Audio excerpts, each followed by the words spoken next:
Bismillahirrahmanirrahim. Assalamualaikum warahmatullahi wabarakatuh. Semangat pagi, salam sehat untuk kita semuanya. Bagaimana kabarnya pada hari ini? Semoga senantiasa sehat, tetap semangat dalam mencari ilmu. Pada hari ini yang kita bahas adalah drama akhir sang tirani, yaitu drama akhir atau masa berakhirnya kependudukan Jepang di Indonesia.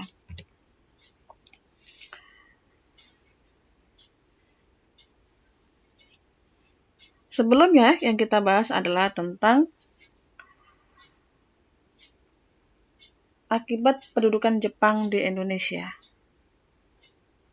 baik dalam bidang politik, sosial, budaya, ekonomi, pendidikan, birokrasi, militer, yang bisa dirasakan oleh bangsa Indonesia.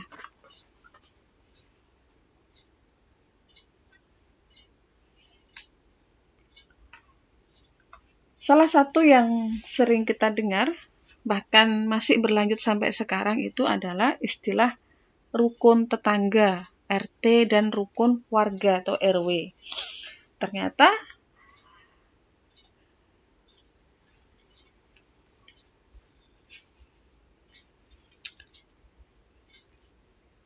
istilah RT dan RW itu secara sistem itu sudah ada pada zaman Jepang. Bahkan sistem itu dipakai oleh Jepang, dimulai pada zaman Jepang. Namun tujuannya adalah untuk mengefektifkan, untuk memata-matai pribumi dalam kerja romusa, dalam upaya penyerahan hasil pertanian dan barang-barang kepada Jepang. Jadi untuk mengakomodir, untuk memata-matai pribumi agar menyerahkan hasil pertaniannya kepada Jepang. Tujuannya itu RT, RW, tentunya dengan istilah Jepang ya. Nah, sekarang yang kita bahas adalah pendudukan Jepang pada bidang politik. Pada bidang politik, Jepang melarang penggunaan bahasa Belanda, berusaha menghilangkan jejak-jejak Belanda, dan mewajibkan bangsa Indonesia itu untuk menggunakan bahasa Jepang. Sehingga banyak istilah-istilah Jepang, istilah-istilah Belanda yang diubah menjadi istilah Jepang, termasuk beberapa kota yang diubah dari bahasa Belanda ke bahasa Jepang. Di struktur pemerintahan disesuaikan dengan keinginan Jepang ya, misalnya desa. Itu bahasa Jepangnya ku, kecamatan so. Kawedanan diistilahkan gun, kota praja shi, kabupaten ken, dan karesidenan shu. Ya. Batavia yang dulu pada zaman Belanda adalah Batavia diubah menjadi Jakarta dengan bahasa Indonesia gitu ya. Jadi berusaha menghilangkan pengaruh-pengaruh Belanda.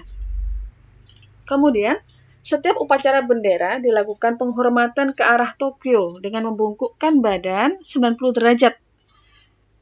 Tujuannya apa? Penghormatan kepada Kaisar Jepang, Tenno Heika. Nah,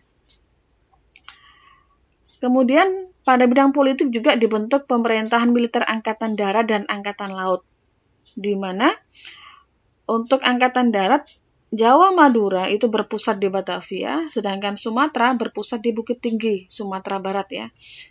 Makanya kenapa Sumatera Barat itu sangat berperan sekali itu ya.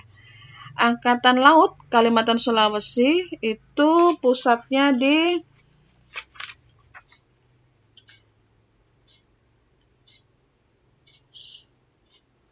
Ujung Pandang ya, sedangkan dan semuanya itu dipimpin, dibawahi oleh Panglima tertinggi Jepang yang berpusat di Vietnam, di Dalat. Nah, di samping itu, Jepang juga membentuk organisasi sebagai alat propaganda.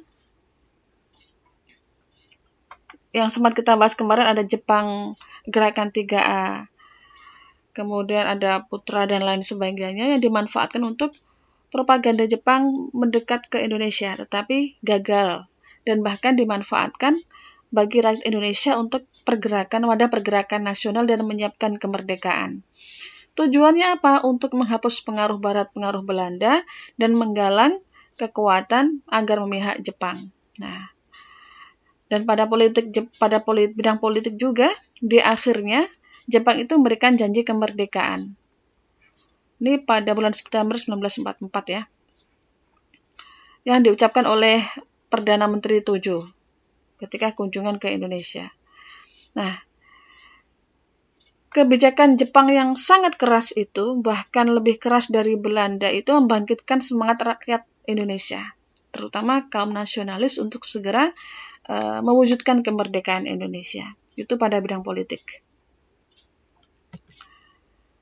Kemudian pada bidang sosial budaya dan ekonomi ya ini ya. Guna membiayai perang Pasifik, Jepang itu mengerahkan semua tenaga kerja di Indonesia untuk membantu perang melawan sekutu pada perang Asia Timur Raya, baik dengan membuat benteng pertahanan dan lain sebagainya. Dan itu memanfaatkan tenaga dari rakyat Indonesia yang kita kenal dengan Romusa. Di awal Romusa itu bersifat sukarela, namun pada kenyataan lama-kelamaan menjadi sebuah paksaan, sehingga desa-desa itu diwajibkan untuk menyiapkan sejumlah tenaga Romusa, di mana panitia untuk menghandle tenaga kerja Romusa itu adalah Romu Kyokai. Dihandle oleh Romu Kyokai. Nah, pada perjalanannya, Romusa itu mengalami penderitaan yang luar biasa. Gitu ya. Mereka bekerja keras namun tidak mendapatkan haknya. Tidak dijamin kesehatannya, tidak dijamin kehidupannya, tidak dijamin makannya. Sehingga banyak pekerja Romusa itu yang akhirnya meninggal dunia. Sangat menderita. Bahkan mencari baju aja bahan tidak bisa. Mereka memakai bahan kain goni gitu ya untuk baju. Nah, untuk mengembalikan citra itu, maka Jepang berusaha mengadakan propaganda dengan menyebut pekerja Romusa tadi sebagai pahlawan pekerja atau pahlawan ekonomi.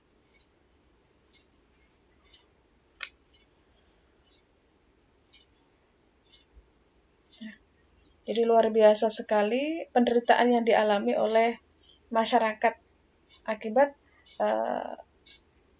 masyarakat rakyat petani yang dijadikan sebagai pekerja Romusa. Gelandangan muncul di mana-mana. Tidak jarang kematian karena lapar. Munculnya banyak penyakit kudis, banyak pasar gelap akibat pencurian gitu ya. Beberapa barang sudah dicari, bahkan bahan-bahan pakaian tadi saya sebutkan, bahan-bahan pakaian itu sudah didapatkan, bahkan masyarakat menggunakan karung goni sebagai bahan pakaian mereka. Obat-obatan juga sulit dicari. Jadi bagaimana penderitaan rakyat Indonesia pada saat itu. Bahkan perkebunan pun dirusak dan diganti tanamannya untuk keperluan ekonomi Jepang. Masyarakat diwajibkan untuk membangun sarana prasarana yang itu digunakan untuk masyarakat luas. Seperti perbaiki jalan, saluran air, menanam pohon jarak. Nah, untuk keperluan itu dan dengan tenaga Romusa tadi, maka dibentuklah Tonarugumi. Yang saya sebutkan tadi sebagai istilahnya adalah rukun tetangga atau RT, Tonarugumi. Untuk memobilisasi massa dengan efektif. Nah, pada bidang sosial budaya ekonomi juga, komunikasi antar komponen bangsa saat itu, baik antar pulau maupun dengan dunia luar, sangat sulit karena saluran komunikasi semua dikendalikan oleh Jepang. Sehingga antar komponen bangsa, baik antar daerah, antar pulau, bahkan dengan negara lain tidak bisa. Kemudian nama-nama kota yang berbahasa Belanda diganti dengan bahasa Indonesia. Seperti yang saya jelaskan tadi, Jakarta Batavia diganti dengan Jakarta. Kemudian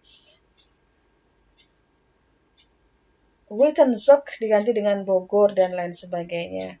Kemudian untuk mengatasi karya seniman agar tidak menyimpang, maka didirikanlah Pusat Kebudayaan tanggal 1 April 1943 di Jakarta yang bernama Kemun Bunka Sidoso. Pada akhir ini, di awal Jepang itu berusaha mencari simpati sehingga rakyat Indonesia itu menanti-nanti atau bahkan dengan senang hati menerima kedatangan Jepang. Bahkan menganggap Jepang sebagai saudara tua. Namun di akhir ternyata rasa itu berubah menjadi kebencian karena kekejaman yang telah Jepang lakukan. Itu pada sosial budaya ekonomi. Nah, pada bidang pendidikan, masa Jepang kondisi pendidikan semakin memburuk, baik itu tingkat dasar maupun perguruan tinggi. Pada pendidikan tingkat dasar hanya satu saja, yaitu satu jenjang pendidikan 6 tahun. Dan itu dilakukan untuk memudahkan pengawasan. Kemudian pada perguruan tinggi, pada masa Jepang juga pernah sempat ditutup. Kemudian dibuka kembali, walaupun tidak semuanya, hanya beberapa ya. Tetapi pada hakikatnya pada masa zaman Jepang, pendidikan di Indonesia semakin memburuk dan semakin menurun. Para pelajar diwajibkan mempelajari bahasa Jepang, adat istiadat, lagu kebangsaan, kimigayo, serta ketika mau belajar dimulai dengan gerak badan. Bahasa Indonesia sebagai pengantar. Nah, disitulah keuntungannya bahasa Indonesia digunakan sebagai bahasa pengantar dan dianggap sebagai mata pelajaran wajib. Itu salah satu keuntungannya ya. Karena tujuannya Jepang apa? Tujuannya Jepang itu adalah untuk mendoktrin bangsa Indonesia dengan penggunaan bahasa Indonesia tadi.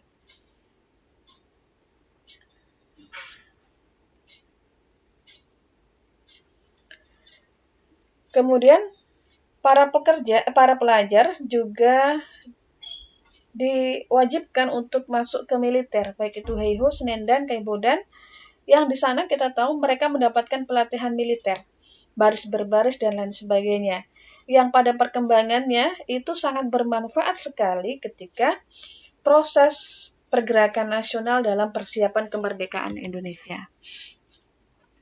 Kemudian pada bidang birokrasi dan militer, sistem pemerintahan disesuaikan dengan kebijakan Jepang. Ada yang berubah, tadi saya sampaikan ada istilah Sushi, Kengun, Sonko. Istilah-istilah di pemerintahan daerah juga diubah seperti tadi ya. Istilah desa menjadi ku, kecamatan so, kawedanan gun, kota prajashi, kabupaten ken, karisidenan shu. Nah, itu beberapa istilah birokrasi pada masa Jepang. Bangsa Indonesia pada masa Jepang mendapatkan pengalaman banyak tentang kemiliteran, ketentaraan, pertahanan, dan keamanan dengan beberapa organisasi yang telah dibentuk pada masa Jepang, termasuk bagi pelajar tadi. Nah,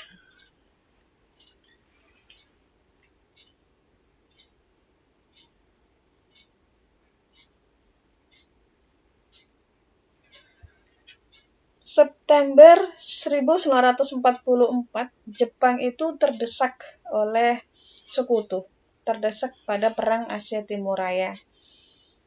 Sehingga Angkatan Laut Amerika Serikat berhasil merebut kedudukan penting Kepulauan Mariana sehingga menjadi jalan menuju Jepang semakin terbuka. Nah, saat itu Jenderal Tojo pun digantikan oleh Jenderal Kaiso sebagai Perdana Menteri. Nah, pada saat itu Angkatan Udara Sekutu yang di Morotai pun melakukan pengeboman atas pendudukan Jepang di Indonesia. Dan itu memunculkan ketidakpercayaan Indonesia terhadap Jepang dalam melawan sekutu. Nah, karena itu juga akhirnya Jenderal Kuniaki Kaiso memberikan janji kemerdekaan pada bulan September 1944 kepada bangsa Indonesia. Nah, sejak saat itu Jepang memberikan izin bagi bangsa Indonesia untuk mengibarkan bendera merah putih di samping bendera Jepang. lagu Indonesia juga boleh dia nyanyikan setelah lagu Kimigayo. Jepang juga mengerahkan tenaga rakyat Indonesia dengan membentuk organisasi-organisasi yang bertujuan untuk mengerahkan massa, baik itu dari rakyat biasa maupun dari kaum muslim ya.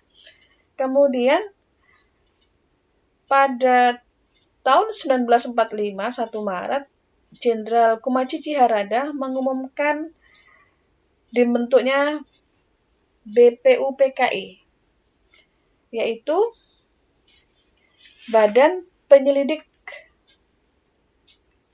Usaha-usaha Persiapan Kemerdekaan Indonesia, yang dipimpin oleh Rajiman Wedjiodiningrat dengan anggota 60 orang ya. Dan 70 orang termasuk Jepang, namun tidak punya suara mereka. Karena posisi Jepang yang semakin terdesak. Nah, BPUPKI sendiri melakukan 2 kali sidang. Yang pertama, tanggal 28 Mei sampai 1 Juni di Gedung Chuo Sangiin atau Gedung Pancasila, di mana yang dibahas adalah dasar negara. Ada beberapa tokoh yang menyampaikan usulan, di antaranya Soekarno dan Muhammad Yamin, ada lagi ya. Dan di akhir pertemuan itu dibentuklah Panitia 9 untuk merumuskan maksud dan tujuan didirikannya Indonesia. Kemudian pada sidang BPUPKI kedua, tanggal 10 sampai 11 Juni 1945, membahas Undang-Undang Dasar.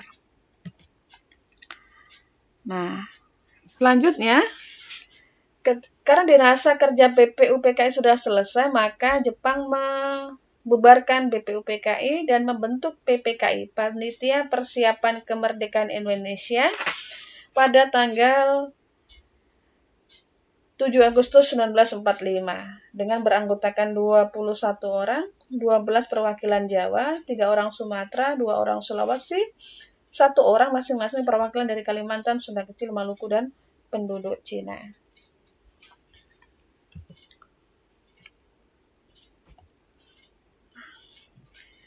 Nah, itu adalah sedikit penjelasan terkait dengan drama Akhir Sang Tirani. Bukan berarti bahwa ketika Jepang memberikan janji kemerdekaan dengan sungguh-sungguh ingin melepaskan Indonesia. Namun